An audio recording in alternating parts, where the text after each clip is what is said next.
வணக்கம். சற்று முன் கிடைக்கப்பெற்ற மிக முக்கியமான ஒரு செய்தி ஒன்று வெளியாகியுள்ளது. திமுகவின் கூட்டணி கட்சியான காங்கிரஸ் எம்பி மாணிக்கம் தாகூர் எம்பி பதவியை பறிப்பதற்கு நீதிமன்றம் அதிரடியான உத்தரவை பிறப்பிக்க உள்ளது. மாணிக்கம் தாகூர் செய்த மோசடித்தனம் விஜயகாந்த் அவர்களது மகன் விஜய் பிரபாகரன் அவர்களது வெற்றியே பறித்துவிட்டது என்றும், கடைசி நேரத்தில் முறைகேடாக மாணிக்கம் தாகூர் செய்த பித்தலாட்டத்தில் 4500 வாக்கு வித்தியாசத்தில் மாணிக்கம் தாகூர் வெற்றியடைந்ததாக தேர்தல் ஆணையம் அறிவித்தது.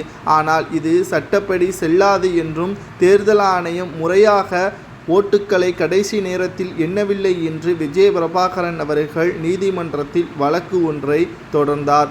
இந்த நிலையில்தான் இந்த வழக்கை நீக்க கோரி விருதுநகர் எம்பி மாணிக்கம் தாகூர் அவர்கள் சென்னை உயர்நீதிமன்றத்தில் மனு ஒன்றை தாக்கல் செய்திருந்தார். இந்த மனுவானது தற்பொழுது நீக்கப்பட்டுள்ளது. மேலும் மாணிக்கம் தாகூர் தொடர்ந்த வழக்கானது தள்ளுபடி செய்யப்பட்டுள்ளது. விஜய் பிரபாகரன் மனு ஏற்றுக்கொள்ளப்பட்டதால் விசாரணைக்கு மாணிக்கம் தாகூர், குறிப்பாக தேர்தல் ஆணைய அதிகாரிகள் இவர்கள் இருவரும் நீதிமன்றத்தில் ஆஜராக வேண்டும். அன்று கடைசி பெட்டியை எப்படி எண்ணினீர்கள் என்பதை பற்றியும் விளக்கம் அளிக்க வேண்டும் என்பதையும் நீதிமன்றம் தெரிவித்திருக்கிறது.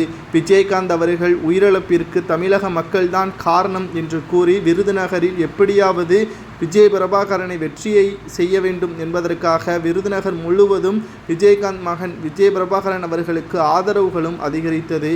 சுமார் 4500 ஓட்டுகள் மட்டும் எப்படி மாற்றப்பட்டது? கடைசி நேரத்தில் மாணிக்கம் தாகூர் வெற்றியடைந்ததாக எப்படி தேர்தல் ஆணையம் அறிவித்தது?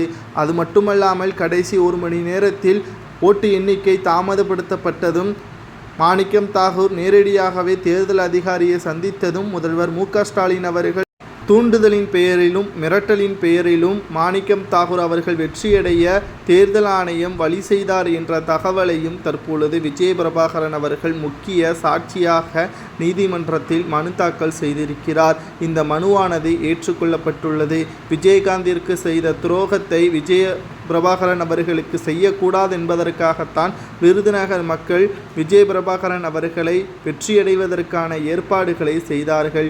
தற்பொழுது தனக்கு எதிராக குற்றச்சாட்டுகளை நீக்க கோரி விருதுநகர் எம்பி மாணிக்கம் தாகூர் அவர்கள் நீதிமன்றத்தில் மனு தாக்கல் செய்யப்பட்டிருப்பது தள்ளுபடி செய்யப்பட்டதோடு, இதில் மு.க.ஸ்டாலின் அவர்களுக்கு தொடர்பு இருந்தால் அவருக்கு என்ன தண்டனை கொடுக்கலாம் என்பதை உங்களது கருத்துக்களை கமெண்ட் வாயிலாக கூறுங்கள். விஜய் பிரபாகரன் அவர்கள் எம்பியாக தேர்வு செய்யப்படுவது சரியா என்பதையும் கூறுங்கள்.